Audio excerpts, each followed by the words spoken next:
Hi there. I'm Laura Santamaria, developer advocate at Pulumi, and today I'm delighted to introduce you to our new YAML language provider. Yes, I did say YAML. From the very beginning of Pulumi, our goal has been to ensure everyone has universal access to the cloud and infrastructure with the best language for their use case. And for some people, using something other than one of our general purpose programming languages is the best choice for their use case. Perhaps someone doesn't know a general programming language and needs another way to declare their desired state of their infrastructure while they get a chance to learn the language of their choice. Perhaps an organization needs an alternative to live alongside the Pulumi deployments that use general purpose programming languages. An alternative that is for teams who want a declarative language for a single file or a small program, or for platform engineers who want to describe a simple use case for developers to use. One of the beautiful things about Pulumi is that all of these languages can live together harmoniously and make your cloud-based infrastructure shine. And that list of languages now includes YAML. Why YAML? We needed a data serialization language that was familiar to many people. YAML has been the language of choice for systems like Kubernetes, and it's in use for systems like CloudFormation.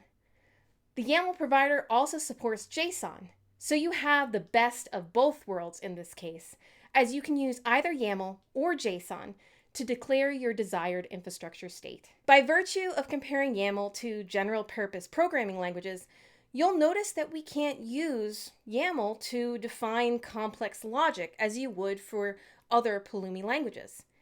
As such, the YAML provider is intended for less complex, more direct Pulumi programs. In terms of our resource model, YAML supports everything from assets to resources to secrets to stack references. Basically, everything except loops, conditionals, user-defined functions and libraries, and transformations. We also expect that you'll write any special components using a general purpose programming language rather than YAML to take advantage of those programming language constructs. And you can then use those language constructs in YAML as a sort of escape hatch.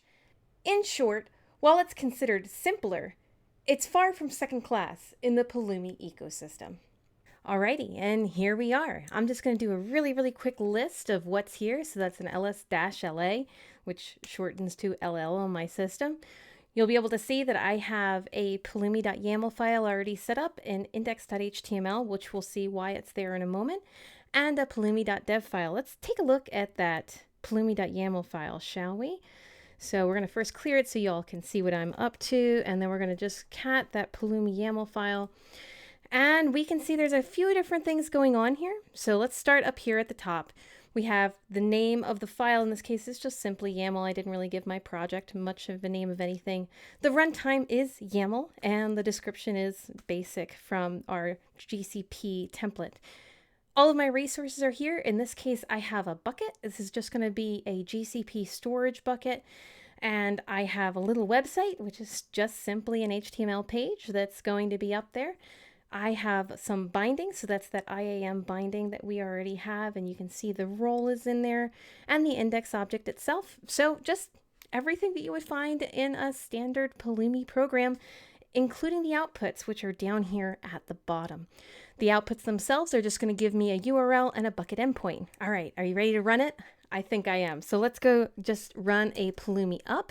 If you wanted to run Pulumi Preview just to see what it looks like, you could do that, but PulumiUP gives us the preview as we're going, so I generally prefer just to run that and see what it gives me. This gives me my bucket, my binding, and my bucket object. This should be fairly simple to see. This should look like every other Pulumi program, so if we look at the details, you'll find all of that information just as you would for any other Pulumi program written in another language. So I'm going to just hit yes, and we're going to stand everything up, and we get our bucket, we get our object, our binding, all of those different bits and pieces, and we get our outputs, just as you would see. You can also tell that I need to update my Pulumi CLI. I'll get to that in a little bit, but let's actually just curl this. So as with any Pulumi program, you can curl the stack output. if you're trying to actually reach this, but you can call the stack output itself. So we're going to just call the bucket endpoint here as a curl, and we should get back my little HTML file that just says, hello, Pulumi. So there we have it. Here is our YAML provider. So it is just as you would expect, all the little bits and pieces that you typically find in our providers. There's one more thing I want you to have in your toolkit, and that's our language converter that takes a YAML program and converts it to any Pulumi language. This converter can generate a Pulumi program in any of our officially supported languages, enabling you to take your simple use case that might have gotten more complex and translate it to a different language as you scale up the complexity of your infrastructure. So there we have it. That's the new YAML provider in a nutshell. If you've got questions or comments, leave us a note here in the comments, on Twitter, stop by our Slack, or drop us an email. We're always listening, and we are here to help. We're showing the provider off at PulumiUP, and we'll leave links to a few more videos demonstrating the provider in the description once we have them. If you're excited about the new provider, like, subscribe, comment, and share this video. I'll see you soon. Take care. Bye.